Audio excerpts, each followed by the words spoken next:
ಇನ್ನು ಲೋಕಸಭಾ ಚುನಾವಣಾ ಹೊತ್ತಿನಲ್ಲಿ ಮತ್ತೆ ಚಾಲ್ತಿಗೆ ಬಂದಿದೆ ಪೆನ್ ಡ್ರೈವ್. ಏನಿದು ಪೆನ್ ಡ್ರೈವ್? ಯಾರು ಮಾತನಾಡಿರ್ತಕ್ಕಂಥದ್ದು? ಸ್ವಪಕ್ಷೀಯರ ವಿರುದ್ಧ ಪೆನ್ ಡ್ರೈವ್ ಬಾಂಬ್ ಸಿಡಿಸಿದ್ದಾರೆ ಬಿಕೆ ಹರಿಪ್ರಸಾದ್.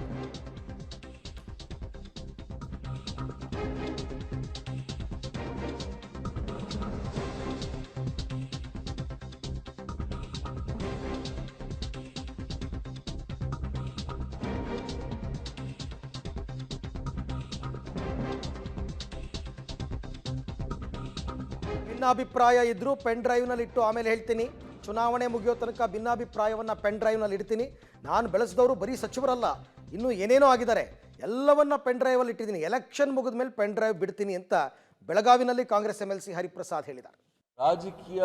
ರಾಜ್ಯದ ರಾಜಕೀಯದ ಬಗ್ಗೆ ಈ ಚುನಾವಣೆ ಅಲ್ಲ. ರಾಜ್ಯದ ರಾಜಕೀಯದ ಬಗ್ಗೆ ಅದನ್ನೆಲ್ಲ ನೀವು ಒಂದು ಸ್ಟೋರಲ್ಲಿ ಇಟ್ಕೊಂಡಿರಿ, ಪೆನ್ ಡ್ರೈವಲ್ಲಿ ಹಾಕಿ ಇಟ್ಕೊಂಡಿರಿ, ಚುನಾವಣೆ ಆದಮೇಲೆ ಬರ್ತೀನಿ, ಅದಕ್ಕೆಲ್ಲ ಉತ್ತರ ಕೊಡ್ತೀನಿ. ನಾನು ಸ್ಟಾರ್ ಕ್ಯಾಂಪೇನರ್ ಇದ್ದೀನಿ, ನನ್ನ ಯಾರು ಉಪಯೋಗಿಸ್ಕೊಳ್ಳೋಕೆ ಆಗೋದಿಲ್ಲ. ನನ್ನ ಉಪಯೋಗ ಕಾಂಗ್ರೆಸ್ ಪಕ್ಷಕ್ಕಿರುತ್ತೆ, ಎಲ್ಲಿ ಏನು ಮಾಡಬೇಕು ಅದನ್ನು ಮಾಡ್ತಾ ಇರ್ತೇನೆ. ಆದ್ದರಿಂದ ವೈಯಕ್ತಿಕ ರಾಜಕಾರಣ ಬೇರೆ, ಇದು ಕಾಂಗ್ರೆಸ್ ಪಕ್ಷದ ಮತ್ತು ದೇಶದ ರಾಜಕಾರಣ. ಅದರಲ್ಲಿ ಯಾವುದೇ ರೀತಿಯ ಭಿನ್ನಾಭಿಪ್ರಾಯಗಳಿದ್ರೂ ಸಹ ಪೆನ್ ಡ್ರೈವಲ್ಲಿ ಇಟ್ಬಿಟ್ಟು ಅದು ಆಮೇಲೆ. ರಾಜ್ಯದ ರಾಜಕೀಯದ ಬಗ್ಗೆ ಈ ಚುನಾವಣೆ ಅಲ್ಲ.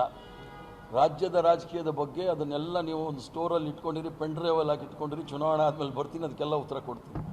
ನಾನು ಸ್ಟಾರ್ ಕ್ಯಾಂಪೇನರ್ ಇದ್ದೀನಿ, ನನ್ನ ಯಾರು ಉಪಯೋಗಿಸ್ಕೊಳ್ಳೋಕೆ ಆಗೋದಿಲ್ಲ. ನನ್ನ ಉಪಯೋಗ ಕಾಂಗ್ರೆಸ್ ಪಕ್ಷಕ್ಕಿರುತ್ತೆ, ಎಲ್ಲಿ ಏನು ಮಾಡಬೇಕು ಅದನ್ನು ಮಾಡ್ತಾ ಇರ್ತೇನೆ.